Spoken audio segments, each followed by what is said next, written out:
So today we will start other important topic of accountancy. ठीक है ना, आज अपन अकाउंटेंसी के कुछ और इम्पोर्टेंट टॉपिक डिस्कशन करेंगे। ठीक है ना, till now we have discuss about transaction. ठीक है, then after we will switch to capital and then after drawing. ठीक है ना, तो हमने अब तक कैपिटल के बारे में पढ़ लिया, ट्रांजेक्शन के बारे में पढ़ लिया और कैपिटल के बारे में वो ड्राइंग के बारे में पढ़ लिया। तो today we will discuss about fourth point.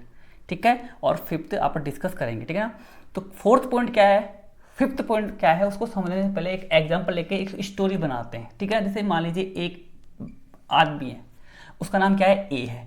वो किसका काम करता है, वो काम करता है चीज़ों को बेचने का। ठीक है, अब यहाँ पे चीज़ समझना, जो बिजनेसमैन होते हैं वो दो टाइप के होते हैं।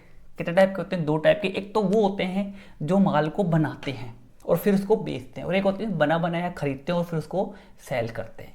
तो जो बना के बेचते हैं वो होते हैं मैन्युफैक्चरर, और जो बना बनाया खरीद के बेच रहे हैं वो कौन होते हैं, वो होते हैं यहाँ पे ट्रेडर्स होते हैं। ठीक है, तो ये आप ध्यान रखना। तो मान लीजिए ये ए है, ये कौन है, ये मैन्युफैक्चरर है, ये करता है चीज़ों को बना के बेचता है। तो क्या करेगा, सबसे पहले ये चीज़ों को बनाने के लिए भी चीज़ें चाहिए कुछ ना कुछ। ठीक है ना, तो ये करेगा, ये रॉ मटेरियल, क्या चीज़, रॉ मटेरियल, कच्चा माल। रॉ मटेरियल मतलब कच्चा माल खरीदेगा, फिर उसको खरीदने का क्या करेगा, रखेगा नहीं सर, उस पर काम स्टार्ट करेगा, उसको डालेगा किसमें, वर्क में, वर्क इन प्रोग्रेस। क्या, वर्क इन प्रोग्रेस, इसको शॉर्ट में बोलते हैं WIP मतलब रॉ मटेरियल परचेज किया, कच्चा माल खरीदा, उसको फिर वर्क इन प्रोग्रेस मतलब उसको वर्क हो रहा है, उस पर वर्क इन प्रोग्रेस, वो प्रोग्रेस में, इस पर काम चल रहा है अभी, फिर लास्ट में क्या होगा, वो फिनिश क्या हो जाएगा, वो फिनिश हो जाएगा। पास में आती है क्या, फिर उसको बेच देंगे।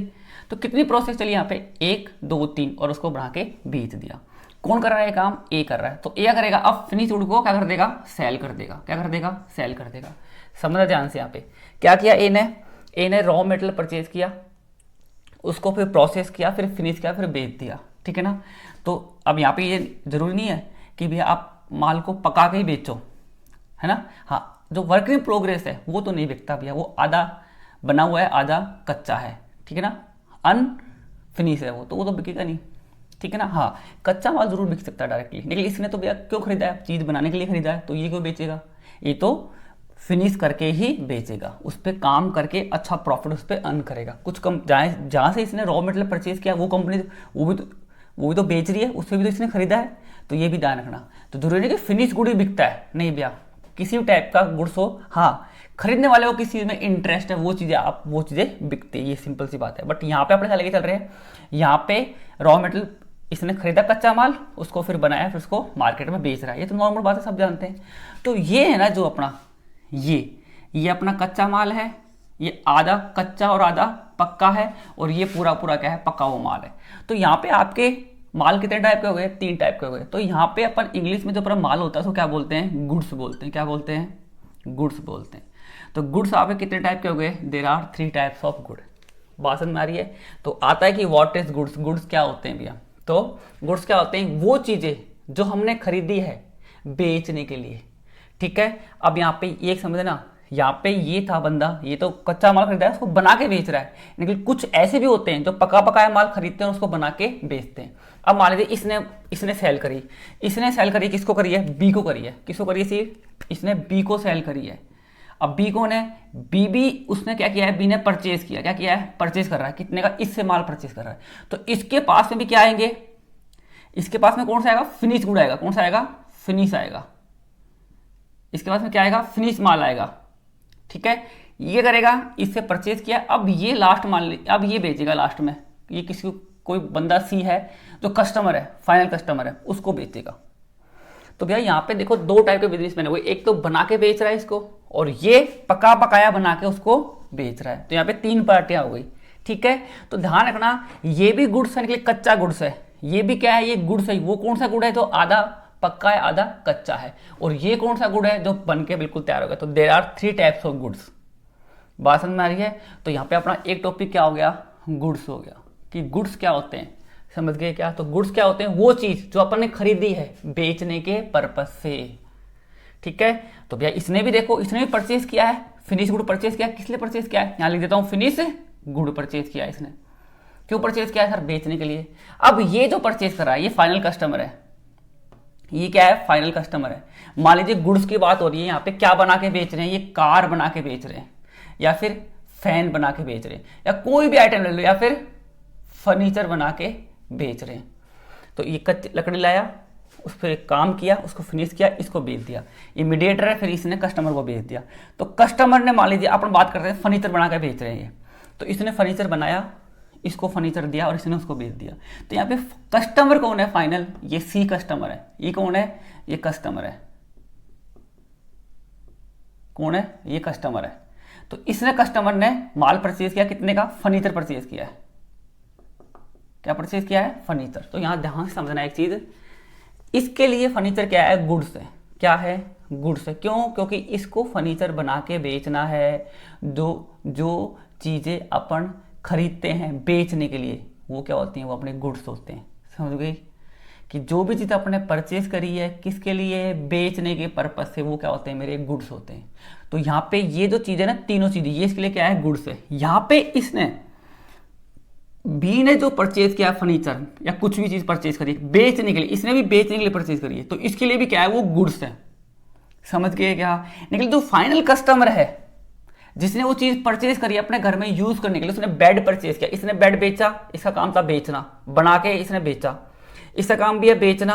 तो इन दोनों के लिए क्या है? वो गुड्स है। तो जो भी चीज आपने खरीदी है बेचने के लिए, कुछ भी हो वो दुनिया में, कोई भी चीज हो, वो क्या होती है? आपके गुड्स होते हैं। बात समझ में आती है? बट जिस कस्टमर ने उसको परचेज किया है, किस लिए? लॉन्ग टर्म यूज करने के लिए, उसके लिए वो गुड्स नहीं है। क्यों? क्योंकि इसने अपने घर में यूज करने के लिए खरीदा है, बेचने के लिए नहीं खरीदा, तो इसके लिए वो गुड्स नहीं है। समझ गए?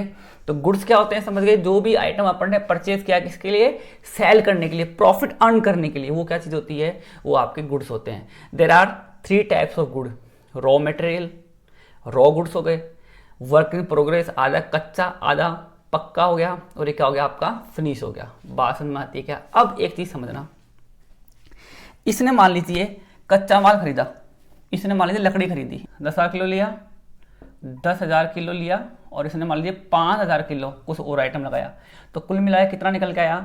15,000 kg का कुछ बेड बने। ठीक है। अब यहाँ पे अपन बेड निकाल लेते हैं। क्या है? एक बेड कितने का है? 5,000 किलो का है, बड़ा बेड है भैया 5,000 किलो का। तो किलो को छोड़ो, यहाँ पे आपने मान लीजिए 15,000 किलो के अंदर आपने कितने बेड बना दिए? आपने मान लीजिए 3 बेड बना दिए। कितने बेड बढ़ गए? 3 बढ़ गए। एक बेड, 2 बेड, और कितने बेड? 3 बेड। ठीक है। तो भैया ये जितने भी तीनों बेड आपने बनाए हैं ना, अब कुछ भी आपने यूज किया हो, कुछ भी कैसे ना कैसे करके आपने 3 बेड बना लिए भैया। तो ये जो आपके 3 बेड है ना, ये 3 बेड में से मान लीजिए आपने कितने बेड? आपने 2 बेड बेच दिए। कितने? 2 बिक गए आपके, और किसी ने 2 परचेज कर लिए, 2 बेचे। तो इसके पास में, अब मान लीजिए इसके पास में कितने आए? इसके पास में 2 बेड आए, इसने एक ही बेड बेचा, इसको मान लीजिए कितना बेचा? एक ही बेचा। तो इसका मतलब इसके पास में एक बेड अभी भी रह गया, और इसके पास में भी क्या रह गया? एक बेड रह गया। तो भैया आप बोलोगे सर कि गुड्स रह गए, तो सही बात है, गुड्स ही है वो आपके। लेकिन ध्यान रखना, साल के एंड में जो गुड्स रह जाते हैं अनसोल्ड, जो बिकते नहीं है, उनको गुड्स नहीं कहेंगे, उनको कहेंगे अपन स्टॉक। क्या कहेंगे? स्टॉक कहेंगे। बात समझ में आ गई क्या? स्टॉक का मतलब क्या हो गया? गुड्स का मतलब आप समझ गए कि जो भी चीज़ मैंने परचेज करी है किसके लिए? सेल करने के लिए, लेकिन वो मेरे गुड्स होते हैं। ठीक है, वो आप समझ गए। लेकिन ऐसे गुड्स जो साल के एंड में बिकने से रह गए, आपके पास में पड़े हैं, तो वो क्या होगा? आपका स्टॉक होगा। कई बार अपन बोलते नहीं कि यार आपके पास में कितने मसालों का स्टॉक पड़ा है, कितनी कारों का स्टॉक पड़ा है, कितनी स्कूटी का स्टॉक पड़ा है, कितने फैन का स्टॉक पड़ा है। तो स्टॉक का मतलब समझ गए। अब मैं आपके घर में अगर अपन मान लीजिए अपन रोटी बना के खाते हैं, ठीक है, ऑब्वियसली सब खाते हैं भैया, क्या पूछने वाली बात ही नहीं है। तो अपने बजट लेके चले गए अपने, यार पूरे महीने में अपने 30 किलो आटा लगता है, कितना? या 50 किलो आटा लगता है। अब 50 किलो आटा लगता है तो वो अपने गुड्स हैं? नहीं यार, वो अपने गुड्स नहीं। क्यों? वो तो भैया अपन ने खरीदे हैं खाने के लिए, यूज़ करने के लिए, बेचने के लिए नहीं खरीदे ना, तो वो अपने गुड्स नहीं है। हाँ, अगर मैं दुकान हूँ, मेरी दुकान है, दुकान में मैं मान लीजिए मेरे 100 किलो आटा पड़ा है, अब वो आटा किस काम आएगा? सर मैंने तो बेचने के लिए खरीदा है। कट्टे पड़े हैं 100 किलो आटे के, 10-10 किलो के कट्टे पड़े हैं, कितने 10 कट्टे पड़े, 10 किलो हो गया, 100 किलो हो गया, तो 100 किलो आटा पड़ा है। आटा क्यों है? वो मेरे को बेचना है मार्केट में। अब बेचना है तो क्या हो गया, वो आटा नहीं है, वो मेरे क्या है, वो गुड्स है मेरे, मैं उसको बेचूंगा। ठीक है, अब उसमें से हमारे 10 कट्टों में से 8 कट्टे बिक गए, तो कितने कट्टे रह गए, 2 कट्टे। तो मैं क्या बोलूंगा, कोई क्या यार बताओ आटे का कितना स्टॉक है अपने पास में, तो बोलेगा सर 2 कट्टे पड़े हैं, तो है तो वो गुड्स ही, वो है गुड्स ही, लेकिन एक्चुअल में स्टॉक को बोला सो कि यार साल के एंड में इतना अपना बिकने से रह गया। ठीक है, तो आप गुड्स की जगह ज्यादातर क्या देखोगे, स्टॉक, गुड्स और स्टॉक एक ही चीज है भैया। जो राष्ट्र में बच गया वो आपका क्या बन जाता है, स्टॉक है। भाई इतना स्टॉक अपने पास में इस चीज का पड़ा है, इतना स्टॉक इसका पड़ा है, चीनी का इतना स्टॉक है, इसका इतना स्टॉक है, उसका इतना स्टॉक है। समझ गए क्या? तो ये बात हो गई आपकी गुड्स की और स्टॉक की। बात समझ में आ रही है?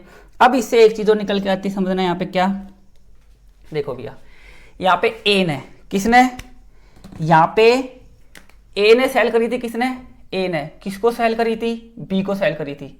फिर बी ने किसको सेल करी थी, सी को सेल करी थी। इसको समझना ध्यान से। यहाँ पे ए ने किसको सेल करी, बी को, बी ने किसको सेल करी, सी को।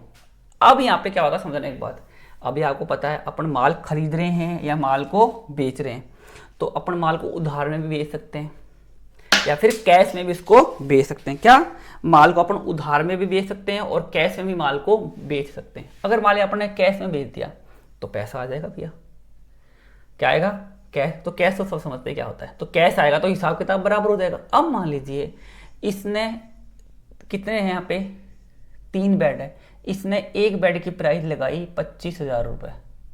ठीक है, तो इसने कितने बेड बेचे, इसको 2 बेड बेचे, तो कितने हो गए 2 बेड, 50,000 के 2 बेड हो गए। तो ये ए ने उधार में बेचे, इसे क्या किस में बेचे हैं, उधार में बेचे हैं, 2 बेड उधार में बेचे हैं। तो इसका मतलब यहाँ पे ए ने माल बेचा किसको, बी को, और बी ने परचेज कर लिया। ठीक है, वो भी कैसे, उधार में। तो भैया ए नाम लिख लेगा, क्या लिखेगा, ए अपनी बुक्स में लिखेगा। ए की जो बुक्स होगी ना, अब कैसे मेंटेन करते हैं अपन बाद में सीखेंगे। तो ए अपनी बुक्स में लिखेगा बी को कितना माल बेचा है, 50,000 का। तो इसका मतलब बी से कितने लेने हैं, 50,000 रुपये लेने हैं। तो बी ने, ए ने अपनी बुक में बी का नाम लिख दिया। क्यों, दुकान से कोई सामान लाओगे उधार में तो आपका नाम लिखेगा ना, भाई किसको दिया है, खाते में लिख लो भैया, तो खाते में आपका नाम आ गया। तो ऐसे ही बी ने जब ए से परचेज किया तो बी ने कहा सर खाते में लिख लो, मैं आपको बाद में दूंगा। तो ए ने अपने खाते में कितने लिख लिए, 50,000 रुपये लिख लिए। हाँ भैया 50,000 रुपये का हिसाब किताब करना है किससे, बी से। बात समझ में आती है? ठीक है, अब बी अपनी बुक्स में लिखेगा, या बी भी तो अपनी बुक्स बनाएगा, तो बी में क्या लिखेगा कि भैया ए को कितने देने हैं, 50,000 रुपये देने हैं। ठीक है, यहाँ पे जो करेगा, इसको पैसा लेना है तो इसका अकाउंट में प्लस होगा, इसको देना है तो इसके लिए क्या है, वो लाइबिलिटी है। समझना एक बार, लाइबिलिटी को छोड़ो बाद में बात करेंगे। यहाँ पे समझो, बी को पैसा लेना है ना, बी को, ए को पैसा लेना है किससे, बी से, और बी को पैसा किसको देना है, ए को देना है। अब बी ने आगे जब माल बेचा ना, माल तो कैश में बेच दिया, क्या बेच दिया, कैश में हो गया, पैसा कैश में लिया, कोई दिक्कत नहीं है, छोड़ो उसको। अब बात इन दोनों की है। तो यहाँ पे जब ए बी से पैसा मांगेगा ना, तो ए क्या बोलेगा कि मेरा देनदार, किसको नहीं, मेरा लेनदार, लेना किससे पैसा, मेरे को पैसा लेना है बी से। ठीक है, अब थोड़ी हिंदी में प्रॉब्लम हो गई थी, क्या हो गया, सुनना मेरी बात ध्यान से। बी को, ए को पैसा लेना है किससे, बी से। यहाँ समझते हैं, ए है ना, वो क्या करेगा, पैसा लेगा किससे, बी से लेगा पैसा, कितने लेगा, 50,000 रुपये। तो अकाउंट की लैंग्वेज, ये तो आपको समझ में आता है कि भाई उधार में चीज लिए तो पैसा देना पड़ेगा, बात समझ में आती है। निकल अकाउंट की लैंग्वेज में इसको एक नाम होता है जिसको अपन पॉइंट नंबर 6 और 7 नाम देंगे। क्या नाम देंगे कि ए को पैसा लेना है किससे, बी से। तो ए के लिए बी पता है क्या है, बी से पैसा लेना है, ए ने इसको माल दिया उधार में। कैसे दिया है, उधार में। तो इसने उधार में खरीदा है ना, तो इस उधार को इंग्लिश में क्या बोलते हैं, क्रेडिट। तो भैया इसने क्रेडिट परचेज किया है, इसने क्या किया है, क्रेडिट में परचेज किया है ए से, तो ये पैसे देगा। तो क्रेडिट से क्या बनेगा, क्रेडिट से बनेगा क्रेडिटर्स। क्या बनेगा, क्रेडिट से बनेगा, इसने क्रेडिट में परचेज किया तो क्रेडिट से बना क्रेडिटर्स। तो यहां पे बी के लिए क्रेडिटर कौन है, ए है। क्रेडिटर कौन है, यहां पे ए है। तो क्रेडिटर कौन होते हैं, जिससे आपने क्रेडिट पे, किस पे, क्रेडिट पे माल परचेज किया है, वो क्या होते हैं, अपने क्रेडिटर्स होते हैं। समझ गए क्या। तो ये चीज दिमाग में आपको याद रख लो, क्या, जिससे आपने माल परचेज किया है, किसमें, उधार में, वो कौन होते हैं, अपने क्रेडिटर होते हैं। तो यहाँ पे बी के लिए क्रेडिटर कौन है, क्रेडिटर मतलब लेनदार, लेने वाला, जो आपसे पैसे मांगता है। कौन मांगता है पैसा, ए मांगता है। तो यहाँ पे क्रेडिटर कौन हो गए, समझ गए क्या। तो यहाँ पे एक टर्म और निकल के आई, क्या चीज, क्रेडिटर्स। तो क्रेडिटर कौन होते हैं, जिससे आपने उधार में माल परचेज किया है और एक टाइम के बाद जिसको पैसा देना है वो अपने होते हैं क्रेडिटर, जिसे अपने क्रेडिट पे परचेज किया है। तो क्रेडिट से क्रेडिटर बन गए, ठीक है ना। अब यहाँ पे तो बी का क्रेडिटर कौन है, ए है सर, क्योंकि ए को पैसा देने हैं कितने, 50,000 रुपए। अब भैया ये तो पैसा मांगता है, अब ये पैसा किससे मांगता है, बी से। तो बी इसके लिए क्या है, उसको बोलते हैं डेटर्स। क्या बोलते हैं, डेटर्स, याद रखना, ठीक है। तो ए का डेटर कौन है, ए का डेटर कौन है, बी है। तो यहाँ पे एक शब्द और क्या निकल के आई, आपके डेटर्स निकल के आई। बात समझ में आती है। तो क्रेडिटर कौन होते हैं, जिससे आपने उधार में माल, क्रेडिटर वो होते हैं जिसको आपको पैसा देना है, जिससे आपने उधार में माल ऑन क्रेडिट पे आपने माल परचेज किया है, वो होते हैं आप क्रेडिटर पे। माल लिया है तो पैसा देना पड़ेगा, तो वो आपके क्रेडिटर है। डेटर कौन होते हैं, डेटर वो होते हैं जिससे अपने को पैसा लेना है, ठीक है। अब मैं हूं, मैंने माल दिया तो मैं पैसा लूंगा, तो मैंने जिसको माल दिया है, मान ले बी को दिया, तो बी से पैसा मैं लूंगा, तो मेरा हक है भैया, तो वो क्या हो गए, मेरे डेटर हो गए, ठीक है। और बी मेरे को पैसा देगा, कौन, बी देगा। अब मैं बी हूं तो मैं पैसा दूंगा, तो मैं क्या हूं, मैं क्रेडिटर हूं, किसका, अगली पार्टी का, और वो मेरा क्या है, डेटर है। बात समझ में आती है क्या। तो यहाँ पे ये चीज ध्यान रखनी है, जिससे पैसा लेना है वो होते हैं अपने डेटर, जिसको पैसा देना है वो होते हैं अपने क्रेडिटर। बात समझ में आती है।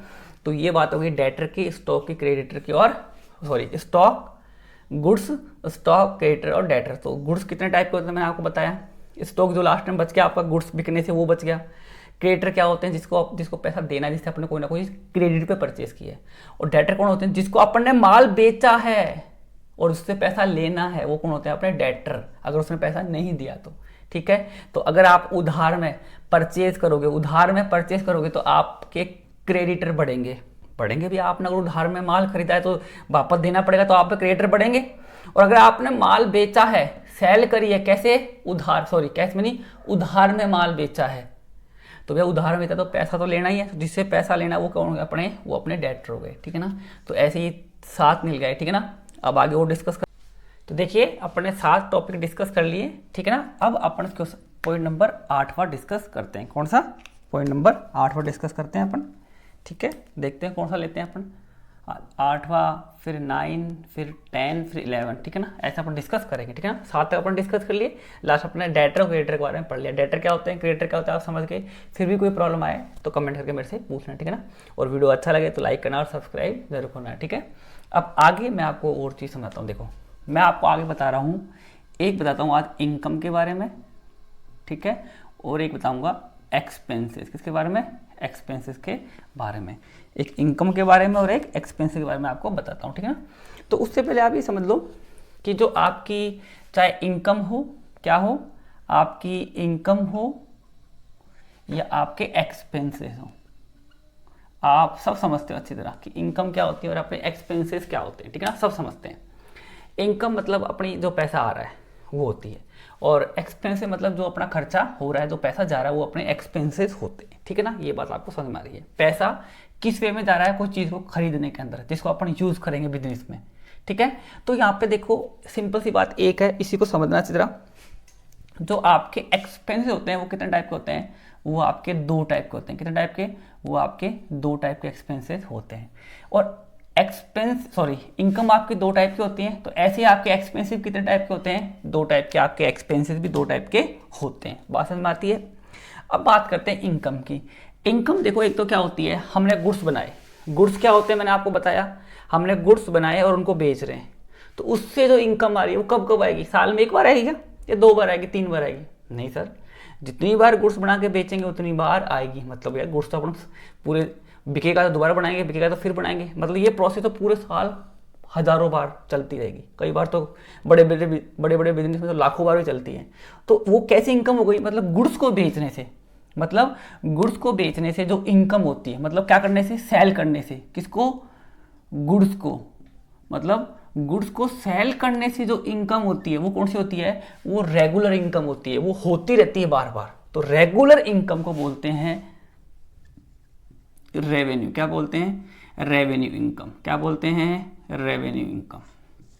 तो इनकम आ गई एक तक, कौन सी हो गई, जो गुड्स को सेल करने से जो इनकम होगी वो होगी आपकी रेगुलर इनकम। तो रेगुलर इनकम का नाम क्या है यहाँ पे, रेवेन्यू इनकम है, जो बार बार अपनी होती रहती है, ठीक है ना। और अब यहाँ बात करते हैं दूसरी चीज का। ये टॉपिक मेरे को आपको बाद में समझाना था, लेकिन मैं फिर भी आपको बता रहा हूँ, दिमाग में रहेगा याद, ठीक है ना, और बाकी कुछ नहीं है। अब आगे समझना। अब ऐसे आपके एक्सपेंसेस होते हैं, मतलब गुड्स को बना के जो बेच रहे हो ना, तो भैया गुड्स बनाएंगे, कच्चा माल रॉ मटेरियल परचेज किया, उसमें लोग काम करेंगे, उसका खर्चा, उसका खर्चा, बहुत सारे खर्चे होते रहते हैं। तो वो जो सारे खर्चे हो रहे हैं, मतलब गुड्स को तैयार करने में, गुड को फिनिश करने में, किसको, जो आपके गुड्स हैं उनको क्या करने में, फिनिश करने में, और उनको गुड्स को, पहला पॉइंट गुड्स को फिनिश करने में, और गुड्स को बनाने से बेचने तक, क्या, गुड्स को बनाने से लेके बेचने तक के जो भी एक्सपेंसेस होते हैं ना, वो सारे कौन से होते हैं, वो सारे आपके रेगुलर एक्सपेंसेस होते हैं। कौन से होते हैं, रेगुलर। तो जैसे रेवेन्यू इनकम होती है, वैसे क्या होते हैं आपके रेवेन्यू एक्सपेंसेस भी होते हैं। बात समझ में आती है, वैसे क्या होते हैं आपके रेवेन्यू एक्सपेंसेस होते हैं। क्या, गुड्स को बनाने से लेकर, उसको मैंने उसको बनाया, तो उसको बनाने में जितने भी होंगे ना, उसको मैड करने में, ठीक है, उसको मैक करने में, उसको मैड करने में जितने भी एक्सपेंसेस होंगे ना, वो सब क्या होते हैं आपके रेवेन्यू एक्सपेंसेस होते हैं। कुल मिला के मैंने रॉ मटेरियल परचेज किया, वहां से लेकर माल को बनाने से बेचने तक के जितने भी एक्सपेंसेस होंगे, सब क्या होंगे आपके रेवेन्यू, ठीक है। किससे रिलेटेड, गुड्स से रिलेटेड। तो गुड्स को बेचने से तो इनकम होगी, देखो आपने रॉ मटेरियल लाया, उसको बनाया, उसको बनाने में खर्चा लग रहा है, फिर उसको मैंने बेच दिया, बेचने से जो इनकम आई वो रेवेन्यू इनकम हो गई, और उस पर जो एक्सपेंसेस लगे हैं वो क्या हो गए आपके, वो रेवेन्यू एक्सपेंसेस हो गए। जैसे मान लीजिए एक पेन है, ठीक है, अब एक पेन में लाया मैंने, उसका प्लास्टिक लाया, सब कुछ खरीद के लाया, उसको खरीदने में उसको लग गए 2 रुपये, उसमें लग गए, ठीक है। अब प्लस उसको मजदूर बनाएंगे, उसको असेंबल करेंगे, सारा काम होगा, मजदूर की सैलरी होगी 2 रुपये की, ठीक है, प्लस उसको पैकिंग करने में उसके 1 रुपये लग गए, ठीक है, और जहाँ उसको बेचना है वहाँ तक ले जाने में उसके 1 रुपये लग गए। तो कुल मिला के कितने रुपये खर्च हो गए अपने, टोटल 6 रुपये खर्च हो गए, ठीक है। तो 6 रुपये क्या हो गए, ये रेवेन्यू एक्सपेंस हो गई। इसको रेवेन्यू क्यों बोल रहा हूँ मैं, क्योंकि जो चीज़ आप बेच रहे हो, जो गुड्स आपने बनाए हैं बेचने के लिए, उस पर जितने भी एक्सपेंसेस होंगे वो सारे एक्सपेंसेस क्या होंगे आपके, रेवेन्यू एक्सपेंस होंगे। तो यहाँ पे कितना खर्च हुए, 6 रुपये। तो 6 रुपये किसी खर्च हुए सर, वो चीज़ है, कौन सी चीज़ है भैया, रेवेन्यू किसको कहेंगे, रेवेन्यू एक्सपेंस क्या होते हैं सर, वो गुड्स जो हमने खरीदे हैं उनको बना के अपन बेचेंगे, तो उसको बनाने में, उसको बेचने तक के जितने भी एक्सपेंसेस होंगे सारे क्या हो गए आपके, रेवेन्यू होंगे। समझ गए ना। अब इसमें मैं क्या करूँगा, ऐड करूँगा प्रॉफिट। भाई 6 का 6 में बेचूंगा नहीं, मैंने इसमें 4 रुपये का प्रॉफिट ऐड कर लिया, और कितने में सेल कर दिया, 10 रुपये में। तो मेरी इनकम कितनी आई, 10 रुपये, तो ये क्या हो गई, मेरी रेवेन्यू इनकम आ गई। समझ गए क्या। तो रेवेन्यू एक्सपेंसेस क्या होते हैं, जो चीज़ आप बना रहे हो बेचने के लिए, उसमें कितने रुपए आपने लगा दिए, वो सब रेवेन्यू इनकम होती है। फिर उसको मैंने बेच दिया, उससे जो पैसा आया पूरा पूरा क्या हो गया, आपकी रेवेन्यू इनकम हो गई। तो ऐसे रेवेन्यू एक्सपेंसिव रेवेन्यू इनकम होती है, ठीक है ना। ठीक है, अब बात आगे चलते हैं। अब कुछ ऐसी चीज़ आपने परचेज करी जो आपको बेचनी नहीं है, होती है बिजनेस के अंदर। जैसे आपने माने एक ज़मीन खरीद ली जहाँ पे आप फैक्ट्री खड़ी करोगे, तो ज़मीन आपने खरीदी है, वो आपने बेचने के लिए खरीदी है क्या? नहीं सर, बेचने के लिए खरीदी नहीं है, वहाँ तो मेरे को बिजनेस करना है। तो वो आपकी क्या होती है, मैं आपको बताऊँ क्या होती है, बाद में पढ़ेंगे, अपन डिस्कस करेंगे। तो वो आपने जो लैंड वहाँ पे खरीदी है, उस पर जो बिल्डिंग बनाई है, उसमें जो आपने मशीनें लगाई है काम करने के लिए, वो सब क्या है, वो मेरी फिक्स चीज़ें हैं, वो बार बार मैं नहीं खरीदूंगा, मैं बेचने के लिए नहीं खरीदा। ठीक है, तो कोई भी अपनी जो फिक्स चीज़ें होती हैं, क्या होती हैं, जितने भी अपनी फिक्स चीज़ें होती हैं, क्या होती हैं, फिक्स चीज़ें, जिनको अपन बार बार बेचते नहीं है, जो अपन ने खरीदी है लॉन्ग टर्म यूज़ करने के लिए, जो अपन ने खरीदी है बेचने के लिए, वो तो मेरी रेवेन्यू, उससे तो इनकम होगी, रेवेन्यू इनकम होगी। ठीक है, उसमें जो भी खर्चे हैं वो आपके रेवेन्यू एक्सपेंसेस होंगे। बात समझ में आती है। बट अगर आपने कोई चीज़ खरीदी है जिसको आप बार बार खरीदते बेचते नहीं हो, एक बार खरीद ली, लैंड खरीद ली, बिल्डिंग खरीद ली, उसमें मशीन लगा दी, बार बार नहीं खरीदना, तो वो सारी चीज़ें जो आपने खरीदी है बेचने के लिए नहीं खरीदी, आपने बिजनेस में यूज़ करने के लिए खरीदी है, तो वो चीज़ें क्या हो गई, यूज़ करने के लिए, मतलब लॉन्ग टर्म को यूज़ करेंगे, तो वो क्या हो गई, अपनी फिक्स हो गई। लेकिन कभी कभी कोई चीज़ खराब हो जाए, मशीन खरीदी आपने, मान लीजिए आपने क्या परचेज करी, आपने मशीन परचेज करी 5 लाख रुपए की यूज़ करने के लिए लॉन्ग टाइम, बेचने के लिए तो अपना ऑब्जेक्ट नहीं था, लेकिन क्या बताओ कुछ खराब निकल जाए या उससे कोई नई मशीन आ जाए, तो क्या करा, फिर इसको आपने बेच दिया। अब मान लीजिए आपने इसको कितने साल यूज़ किया, आपने इसको 2 साल यूज़ किया, अब यह 5 लाख में खरीदी थी, 2 साल बाद बेचोगे 5 लाख में बिक जाएगी क्या, नहीं सर कम में बिकेगी, तो 1 लाख कम कर देते हैं या फिर 2 लाख कम कर देते हैं कि 2 लाख कम हो गए मान लीजिए, तो अब वो कितने बिकनी चाहिए, वो कम से कम 3 लाख में बिकनी चाहिए, कितने में, 3 लाख में बिकनी चाहिए भैया। तो वो असेट आप ही कितने बिक गई गलती से या फिर कैसे भी 4 लाख में बिक गई, तो भैया इसका मतलब 1 लाख ज़्यादा मिल गई भाई आपको। आपने 5 लाख की चीज़ है, 2 साल यूज़ करी, 2 लाख कम हो गए, तो 3 लाख में बिकनी चाहिए, ठीक है, लेकिन बिक गई 4 लाख में, तो आपको 1 लाख क्या हो गया, फायदा हो गया। तो ये जो आपकी इनकम, ये भी इनकम है भैया, अपने कितनी इनकम आई, 4 लाख रुपए आई भैया, और 1 लाख अपने को प्रॉफिट हुआ, निकले अपनी इनकम तो 4 लाख आई ना, पैसा कितना आया, प्रॉफिट लॉस की बात नहीं कर रहे हैं यहाँ पे, पैसे की बात कर रहे हैं। तो यहाँ पे कितने रुपए 4 लाख रुपए आ रहे हैं, तो ये किससे आ रहे हैं, क्या चीज़ बेची, गुड्स बेचे, गुड्स बेचे नहीं सर, गुड्स बेचते तो वो रेवेन्यू इनकम होती है, बार बार आती रहती है, निकले असेट्स को हम बार बार, जो अपनी फिक्स चीज़ें होती हैं, अपनी फिक्स चीज़ों को अपन बार बार नहीं बेचते, लेकिन गलती से कई बार उसको बेच दे और उससे जो इनकम आ रही है उसको बोलते हैं कैपिटल। कैपिटल मतलब क्या होता है, बड़ा, और कैपिटल इनकम क्या होगी, वो आपकी कैपिटल इनकम होगी। क्या बताया मैंने कि आपकी असेट कितने की थी, 3 लाख की थी, आपने कितने बेचा उसको, 4 लाख रुपए में आपने उसको बेच दिया। तो ये जो 4 लाख रुपए आए हैं ना, ये किससे आए हैं, ये सर ये हमारी फिक्स चीज़ को बेचने से आए, जिसको हम बार बार नहीं बेचते। तो फिक्स चीज़ों को बेचने से जो पैसा आता है ना, वो होता है कैपिटल इनकम। कैपिटल क्यों कहा, कैपिटल मतलब क्या हो गया, आपकी बड़ी इनकम होगी। बड़ी इनकम मतलब अब 4 लाख रुपए बड़ी इनकम नहीं कि 4 लाख रुपए बड़ी इनकम आ गई, नहीं भी आई, यहाँ बड़ी इनकम से मतलब आपने अपनी फिक्स चीज़ को बेचा है। तो फिक्स चीज़ को बेचने से जो भी इनकम होती है वो बार बार नहीं होती ना, इसका मतलब वो इनकम 1 या 2 बार ही होती है, तो इस कारण उसको कैपिटल इनकम बोलते हैं, ठीक है। अब बात करते हैं फिक्स, कोई भी फिक्स चीज़ आपने परचेज करी, क्या आपने कोई भी फिक्स चीज़ परचेज करी है, ठीक है, क्यों परचेज करी है भैया, यूज़ करने के लिए, तो भैया कितने में खरीदी है, जैसे आपने मशीन 5 लाख में खरीदी थी, तो 5 लाख तो आप ही खर्च हो गए ना। तो जो मशीन आपने, कोई भी चीज़ जो आपने खरीदी, आपने मशीन खरीदी कितने की, 5 लाख की, 5 लाख की आपने मशीन परचेज करी है, तो 5 लाख तो गए ना आपके, 5 लाख गए आपके, तो इसको क्या बोलेंगे, इसको बोलेंगे कैपिटल एक्सपेंसेस। क्या बोलेंगे,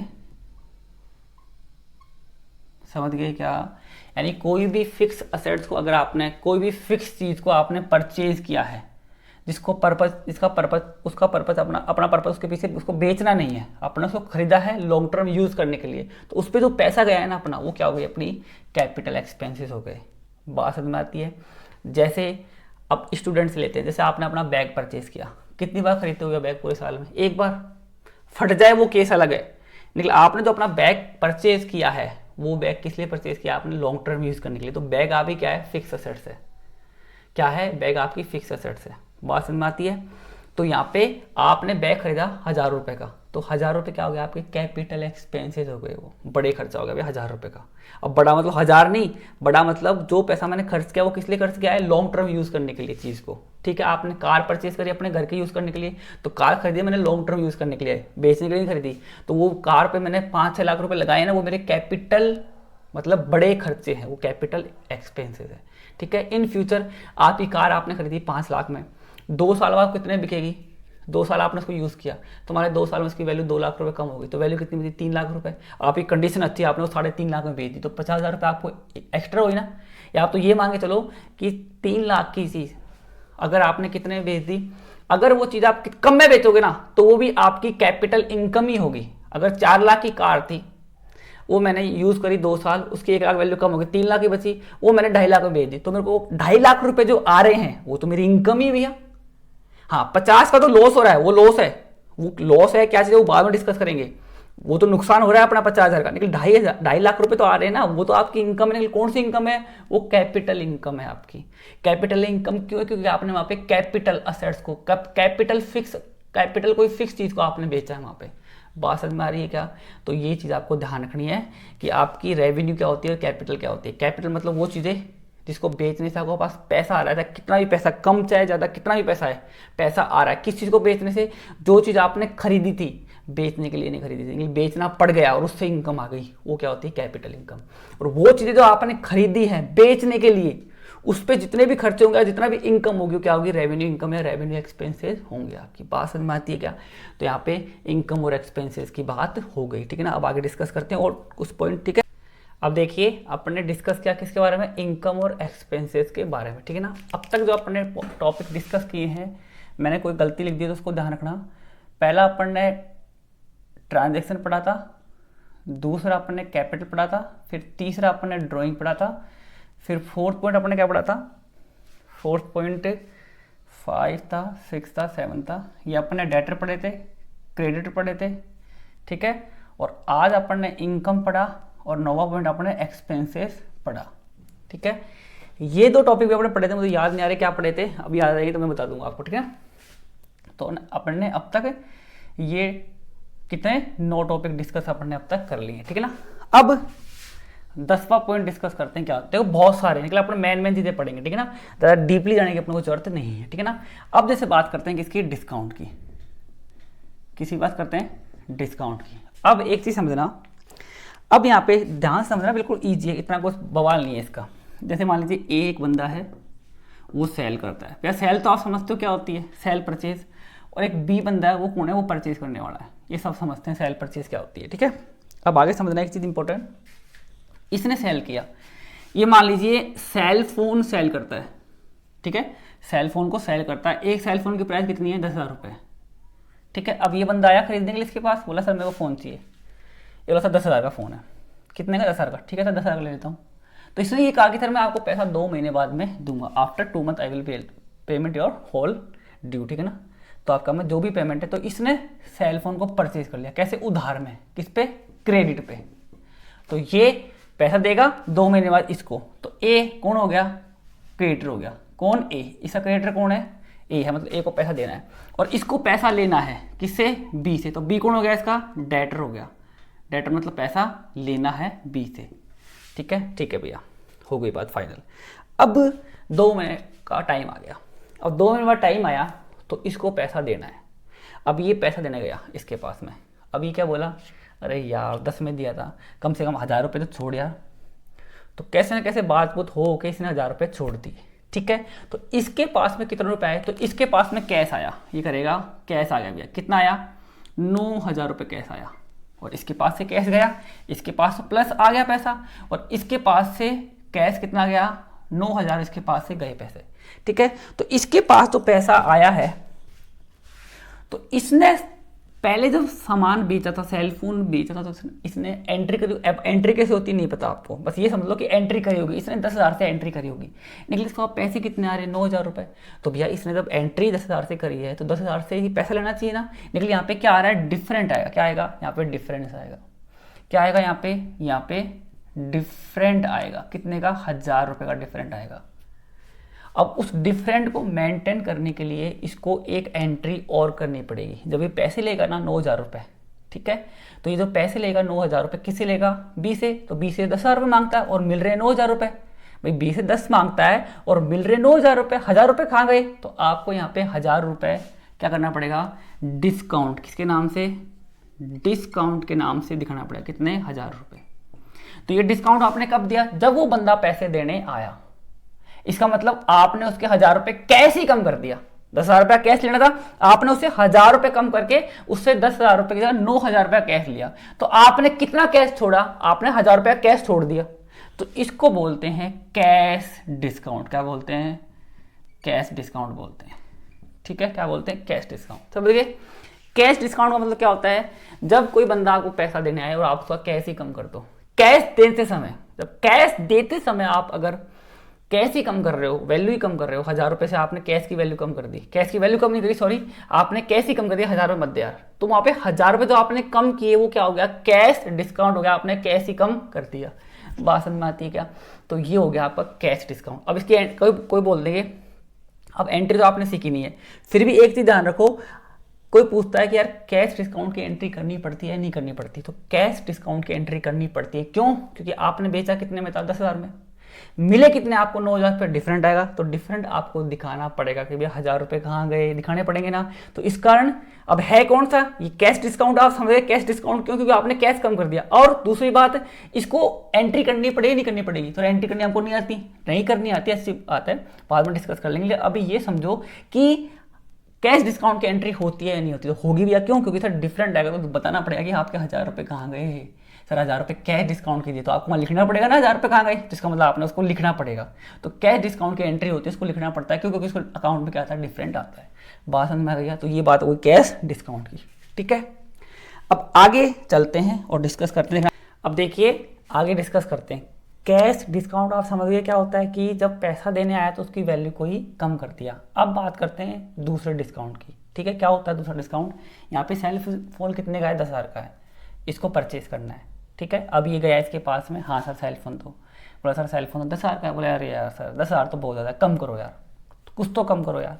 तो इसने बार्गेनिंग करके, काउंटर रख के इसने क्या कर दिया, इसकी प्राइस कम करवा ली बी ने। कितनी प्राइस कम करवा ली, 1,000 रुपये से कम करवा ली। तो अब सेल फोन कितने का है, 9,000 का, तो इसने 9,000 में बेच दिया। तो इसके पास सेल फोन आ जाएगा, इसको कितने देने हैं, आप 9,000 रुपये देने हैं। और इसने भी कितने में बेचा है, 9,000 में बेचा है। तो मेरी बात ध्यान से सुनना, यहाँ पे क्या किया, चीज को खरीदते समय एंट्री करने से पहले उसने उसकी वैल्यू को कम करवा लिया, वैल्यू कम करवा ली। तो जब किसी माल की, किसी गुड्स की खरीदते समय आप उसकी वैल्यू ही कम करवा लेते हैं ना, उसको बोलते हैं ट्रेड डिस्काउंट। क्या बोलते हैं, उसको बोलते हैं ट्रेड डिस्काउंट। समझ गए क्या, क्या बोलते हैं, ट्रेड डिस्काउंट। ट्रेड मतलब जब आप, ट्रेड मतलब व्यापार होता है, जब आप उससे व्यापार कर रहे हो, खरीद बेच कर रहे हो, उस समय आपने उसकी वैल्यू कम करवा ली, मतलब आपने ट्रेड करते समय उसकी वैल्यू कम करवा ली, तो क्या हो गया, ट्रेड डिस्काउंट हो गया। अब यहाँ पे बात निकल के आती है किसकी, अब 9,000 मांगेगा और ये पूरे 9,000 दे देगा। इसका मतलब इसने एंट्री कितने से करी, 9,000 से एंट्री करी, ये 9,000 फ्यूचर में दे देगा, हिसाब बराबर, कोई डिफरेंट नहीं आया, तो इसका मतलब ट्रेड डिस्काउंट की एंट्री नहीं होती। क्यों, क्योंकि इसे आपने उसकी वैल्यू कम करवा के 9,000 में ही खरीदने की, बेचने की एंट्री उससे करवा ली और आपने खरीदने की एंट्री 9,000 से कर ली, तो एंट्री मैच हो गई। 9,000 रुपये था, 9,000 आपने 2 महीने बाद दे दिए होंगे, तो हिसाब बराबर, मतलब कोई डिफरेंट नहीं आया, तो इसका मतलब ट्रेड डिस्काउंट की एंट्री नहीं होती। हाँ, कैश डिस्काउंट की एंट्री जरूर होती है। अब देखो दोनों को एक साथ कैसे करेंगे, इसने 10 का माल बेचा, 1,000 रुपये कम करवा लिए, तो ट्रेड डिस्काउंट हो गया। तो ये एंट्री कितने से करेगा, अपने को एंट्री करनी नहीं आती, ये 9,000 से एंट्री करेगा, और ये परचेज करेगा, क्या करेगा, परचेज, तो ये परचेज की एंट्री कर देगा कितने से, 9,000 से। अब फ्यूचर में 2 महीने बाद पैसे देने जा रहा है, अब इसने 9 की जगह एक कमबख्त फिर चोर आदमी, बेकार घटिया, इसने क्या किया, 9,000 की जगह कितने दे रहा है, 8,000 दे रहा है। बोला यार भैया 8 ही लिया, मेरे पास नहीं है पैसा। बोला तूने पहले 1,000 रुपये कम करवाए थे, अरे सर यार कम कर दो, नहीं है पैसा, गरीब आदमी है। बोला क्यों लिया फिर इतना महंगा फ़ोन, अरे सर करो दो भी करना, भिखारी एक नंबर का। तो इसने क्या किया, उसके 1,000 रुपये फिर कम कर दिए। तो अब यहाँ पे जो इसने 1,000 रुपये कम करे, वो कब कम किया, पैसा लेते समय। तो यहाँ पे क्या हुआ, जो 1,000 रुपये कम हुए ना, वो क्या हो गया, वो हो गया कैश डिस्काउंट। समझ गए क्या। तो यहाँ पे इसने 9,000 में बेचा था, 8,000 मिल रहे, तो 1,000 का डिफरेंट आया, तो उसका मतलब 1,000 का डिफरेंट को दिखाने के लिए उसकी एंट्री पास करनी पड़ेगी। बात समझ में आ गई क्या। तो ये चीज़ आप ध्यान रखो, क्या समझ में आई कि डिस्काउंट जो होते हैं आपके, वो कितने टाइप, जो डिस्काउंट होता है आपका वो कितने टाइप के होते हैं, 2 टाइप के होते हैं। एक होता है आपका कैश डिस्काउंट, एक होता है आपका ट्रेड डिस्काउंट। ट्रेड डिस्काउंट की एंट्री नहीं होती, क्यों, क्योंकि डिफरेंट आता ही नहीं।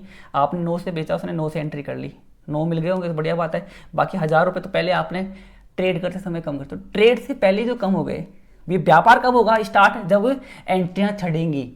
एंट्री से पहले क्या व्यापार भैया, तो आपने ट्रेड करने से पहले उसके 1,000 रुपये कम कर दिया, 1,000 रुपये कम कर दिया व्यापार में, तो उसने 1,000 रुपये कम करके 9 का माल बेचा, तो इसका मतलब डिफरेंट तो आएगा ही नहीं, तो इस कारण एंट्री नहीं होगी। हाँ, कैश डिस्काउंट की एंट्री आपको करनी पड़ती है, क्योंकि डिफरेंट आता है। बात समझ में आई क्या। तो ये बात हो गई किसकी, डिस्काउंट की, ठीक है।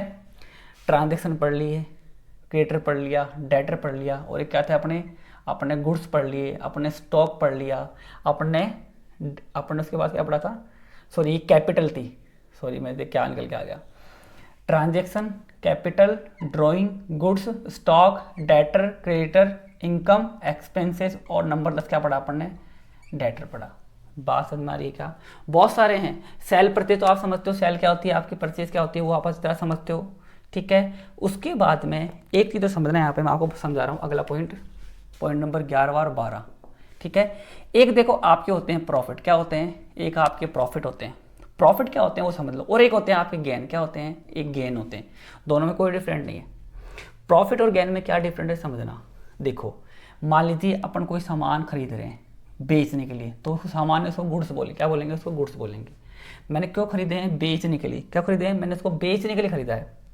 मान लीजिए 10 रुपये में मैंने उस कोई चीज़ को बनाया, कोई चीज़ है, पेन बना के, मेरी कंपनी है पेन बना के बेचने की, तो मैं पेन बना रहा हूँ, 10 रुपये में बना, तो इस पर जो पैसा खर्च हुआ उसको क्या बोलेंगे अपन, उसको बोलेंगे अपन रेवेन्यू, रेवेन्यू एक्सपेंसेस, कि भाई 10 रुपये लग गए, प्लस उसमें प्रॉफिट ऐड करेंगे 5 रुपये का, और मार्केट में कितने बेचेंगे, सेल। तो मैंने सेल कितने में करी है, 15 में, तो मेरी इनकम कितनी हुई है, 15 रुपये की, तो ये मेरी क्या हो गई, ये मेरी रेवेन्यू इनकम हो गई।